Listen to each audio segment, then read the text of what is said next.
El Nino ఈ పదం వింటేనే వెన్నులో వణుకు పుడుతుంది. అలాంటిది సూపర్ ఎల్ నినో తరుముకొస్తే ఎలా? ప్రస్తుతం భానుడి బగబగలకే జనం తాళలేకపోతుంది. సమీప భవిష్యత్తులో భానుడి చెండ ప్రచండంగా చెలరేగిపోతే ఎలా?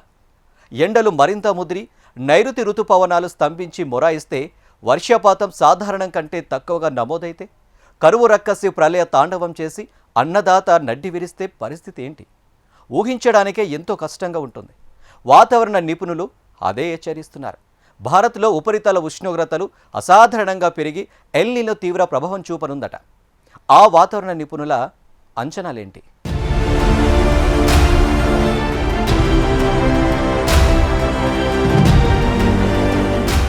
భారత్లో ప్రస్తుతం ఎండల తీవ్రత పెరగడానికి, వర్షపాతం తగ్గడానికి ప్రధాన కారణం ఎల్ నినో ప్రభావమేనని వాతావరణ నిపుణులు విశ్లేషిస్తున్నారు.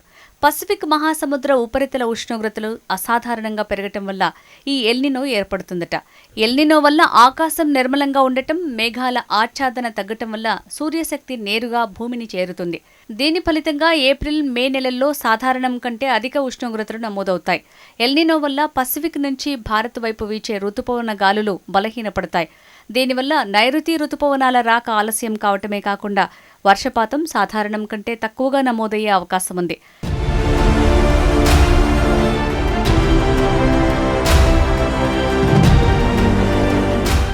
ఎల్ నినో బలంగా ఉన్న ఏళ్లలో దేశంలోని మధ్య, వాయువ్య ప్రాంతాల్లో కరువు వచ్చే అవకాశాలు ఎక్కువగా ఉంటాయి. గత గణాంకాలను పరిశీలిస్తే 1950 నుంచి వచ్చిన 16 ఎల్ నినో సంవత్సరాల్లో సుమారు 7 ఏళ్లు భారత్లో వర్షాభావ పరిస్థితులు ఏర్పడ్డాయి. వర్షాలు తగ్గటం వల్ల పంట దిగుబడులు దెబ్బతినే ప్రమాదం ఉంది. అలాగే భూగర్భ జలాలు అడుగంటిపోవటం, రిజర్వాయర్లలో నీటిమట్టం తగ్గటం వంటి సమస్యలు తలెత్తుతాయి. ఈ ఏడాదిలో తరుముకొస్తున్న ఎల్ నినో చక్రం అత్యంత శక్తివంతమైన సూపర్ ఎల్ నినోగా మారొచ్చని హెచ్చరికలు జారీ అయ్యాయి. దీని ఫలితంగా ఈ ఏడాది రికార్డు స్థాయి ఉష్ణోగ్రతలు నమోదయ్యే ప్రమాదం ఉందని కొన్ని అంతర్జాతీయ వాతావరణ సంస్థలు అలర్ట్ జారీ చేస్తున్నాయి.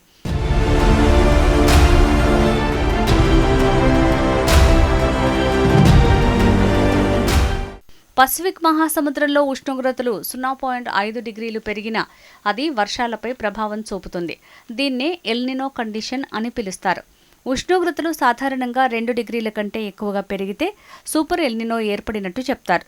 జూలైలో భారత్లో ఎల్ నినో ఏర్పడి వర్షాకాలంపై తీవ్ర ప్రభావం చూపనుందని నిపుణులు అంచనా వేస్తున్నారు. ఈ ఏడాది వర్షపాతం గత ఏడాదితో పోలిస్తే 42% మాత్రమేనట. గతేడాది 110% వర్షపాతం నమోదైంది. విశాఖపట్నం ఎయిర్పోర్ట్ 36-37 డిగ్రీల వరకు చూపిస్తుందండి. మీకు రాయలసీమ ప్రాంతం 42-43 వరకు కూడా చూపించింది.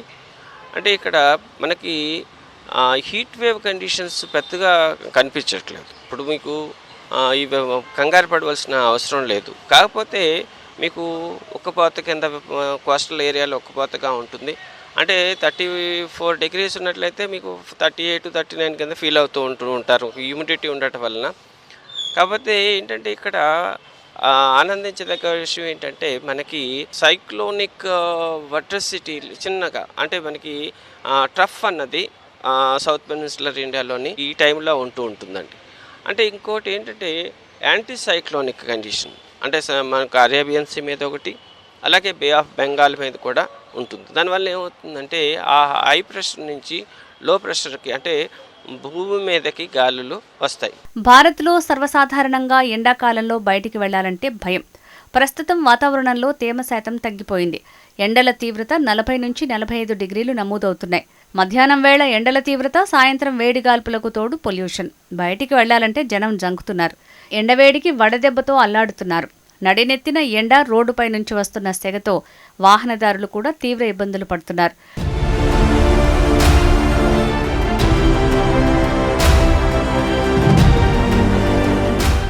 ట్రాఫిక్లో ఆగినప్పుడు మరింత నరకం చూస్తున్నారు. పాదచారులది ఇదే దుస్థితి. ఇళ్లకే పరిమితమైన గాలి ఆడక ఉక్కపోతకు మలమల మాడిపోతున్నారు. ఉక్కపోత ఎక్కువైంది. దీనికి తోడు విద్యుత్ కష్టాలు లేకపోలేదు. ఏమాత్రం కాస్త కరెంటు పోయినా ఇంట్లో ఉండలేని సిచ్యువేషన్. ఎండ టైంలో ట్యాప్ నీళ్లు ఆన్ చేస్తే సలసలా కాగుతున్న వేడి నీళ్ళు వస్తున్నాయి. ఆ ప్రభావం ఉదయం 6 వరకు కూడా ఉంటుందంటే ఎండల తీవ్రత ఎంతగా ఉందో అంచనా వేయొచ్చు. ఈ పరిస్థితి మరో 2 నెలల పాటు కొనసాగుతుందని వాతావరణ నిపుణులు చెప్తున్నారు. ఉష్ణోగ్రతలు 45 డిగ్రీలు దాటే ప్రమాదం ఉందని హెచ్చరిస్తున్నారు.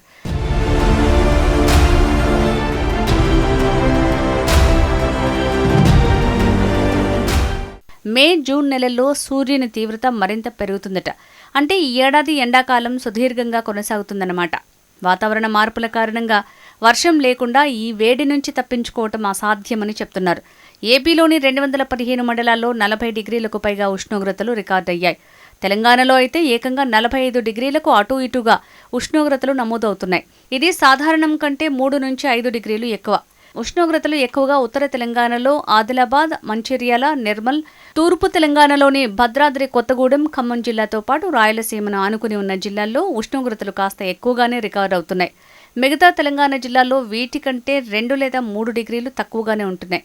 అయితే ఈ ఏడాది అత్యధిక ఉష్ణోగ్రతలు ఆదిలాబాద్, నిజామాబాద్ జిల్లాల్లో నమోదయ్యాయి.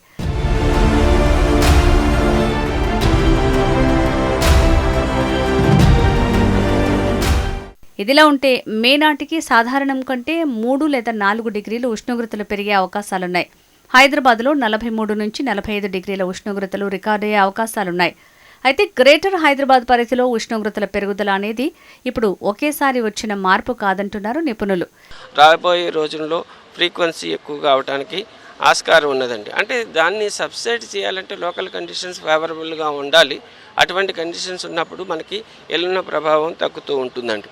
అంటే టెంపరేచర్కి వచ్చేటప్పటికి ఇది ఆంథ్రోపోజెనిక్ ఎఫెక్ట్ చాలా మట్టుకి ఉంటుంది. అంటే న్యాచురల్ ఫ్యాక్టర్స్ మనకి అనుకూలంగా లేవు ఈ వార్మింగ్ కంటే.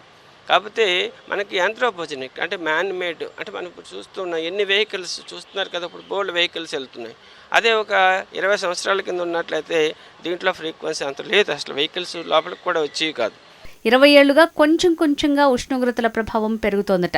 సముద్ర మట్టం నుంచి హైదరాబాద్ 500 మీటర్ల ఎత్తులో ఉండటంతో పగటిపూట ఉష్ణోగ్రతలు గ్రహించి తిరిగి రాత్రిపూట వేడి గాలుల్ని విడుదల చేస్తాయట. ఫలితంగా హైదరాబాద్ మహానగరంలో రాత్రిపూట కూడా వేడి తీవ్రత తగ్గడం లేదట. బహుళ అంతస్తుల భవనాలు, హైరైజ్ అపార్ట్మెంట్ల ప్రభావంతో కూడా గాలి తక్కువగా వీస్తుంది. ఫలితంగా రేడియేషన్ ఎఫెక్ట్ ఉక్కపోతలకు కారణమవుతోందట. దీనికి తోడు వాహనాల సంఖ్య కూడా విపరీతంగా పెరగడంతో కాలుష్యం కూడా అంతే స్థాయిలో రెట్టింపవుతోంది.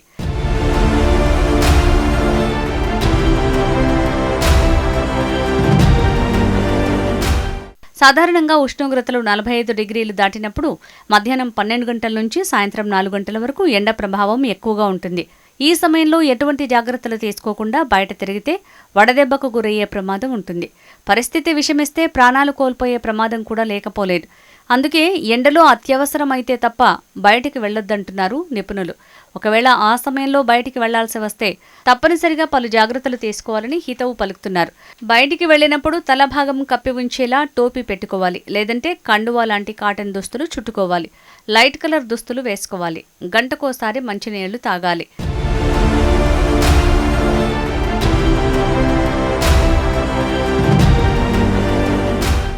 అంతేకాకుండా ఎండలో తిరుగుతున్నప్పుడు గంటకోసారి నీడకు వచ్చి కనీసం 15 నిమిషాల పాటు రెస్ట్ తీసుకోవాలి. బటర్ మిల్క్, లస్సీ, నిమ్మరసం, చెరుకు రసం వంటి జ్యూసులు తాగాలని నిపుణులు సూచిస్తున్నారు. ఎండ సమయాల్లో ముఖ్యంగా చిన్నపిల్లలు, మహిళలు, వృద్ధులు బయటికి వెళ్లకపోవడమే మంచిదంటున్నారు.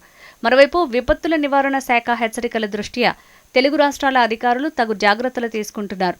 ఏపీ, తెలంగాణ రాష్ట్ర ప్రభుత్వాలు అప్రమత్తమయ్యాయి. తక్షణ చర్యలు తీసుకోవాలని ఆదేశాలు జారీ చేశాయి.